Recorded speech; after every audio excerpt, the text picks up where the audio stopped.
They laughed, they loved, and everyone envied their marriage. To the outside world, Rob and Sabrina Limon were the couple everyone wished they could be.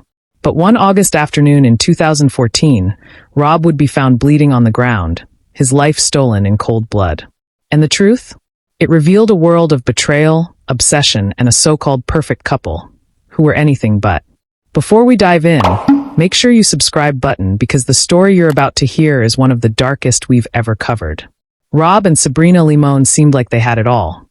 They lived in the quiet desert town of Silver Lakes, California, a place where neighbors waved at each other, kids played in the streets, and everyone knew everyone. Rob worked for a railroad company, steady and dependable. Sabrina was bubbly, full of life, and loved being the center of attention. Together, they were magnetic. Friends called them magical. They threw parties, went boating on weekends, and always seemed to be smiling. On Facebook, their lives looked picture-perfect photos of family barbecues, vacation trips, and a love story that seemed unbreakable. But as with many perfect couples, what people saw on the outside was only a mask. Behind closed doors, there were cracks in the foundation, cracks wide enough for a deadly secret to slip through. It was August 17th, 2014. Rob Limon reported to his job at a local train yard in Tehachapi, about 70 miles from home. It seemed like just another shift.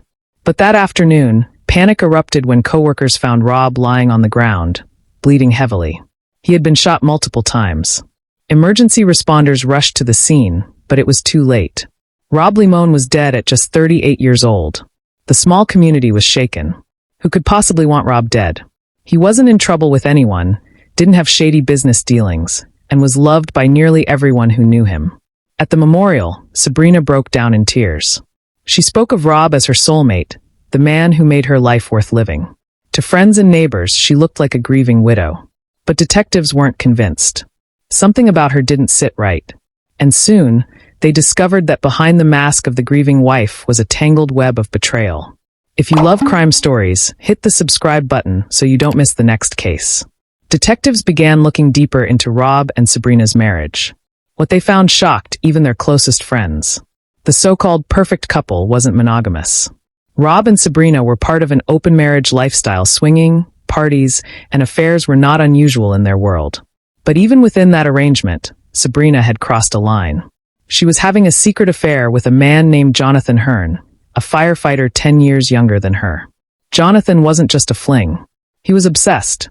He believed he had found his soulmate in Sabrina, and she played into that fantasy.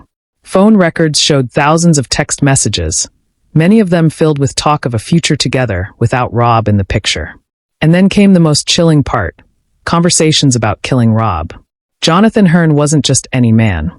He was a trained firefighter who also had access to weapons. He started researching ways to kill Rob without getting caught. In their text messages, Sabrina encouraged him. She played the role of the helpless, trapped wife, painting Rob as controlling even though there was little evidence to support those claims. For Jonathan, it was simple. If Rob was gone, Sabrina would finally be his. And so, on August 17th, while Rob was at work, Jonathan waited. Armed with a .45 caliber pistol, he ambushed Rob at the train yard. Rob never had a chance. That evening, Sabrina texted Jonathan, "I love you so much." We did it. To the outside world, she was a widow. But to detectives, she was now a prime suspect. At first, Jonathan and Sabrina thought they had pulled off the perfect crime. There were no immediate witnesses and no surveillance cameras at the crime scene. But investigators dug deeper. They traced cell phone records and discovered Jonathan's phone had pinged near the train yard at the exact time Rob was killed. When police confronted Jonathan, he cracked. He confessed to shooting Rob, but he claimed Sabrina had manipulated him into it. Soon, both Sabrina and Jonathan were arrested and charged with first-degree murder. In court, Sabrina tried to distance herself from the plot. She painted Jonathan as a dangerous stalker, someone she had been too scared to push away. But prosecutors had the text messages, the "I love you" messages sent just hours after Rob's murder.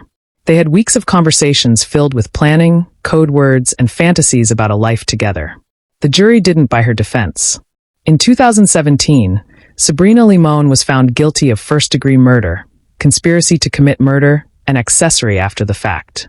Jonathan Hearn took a plea deal in exchange for testifying against Sabrina.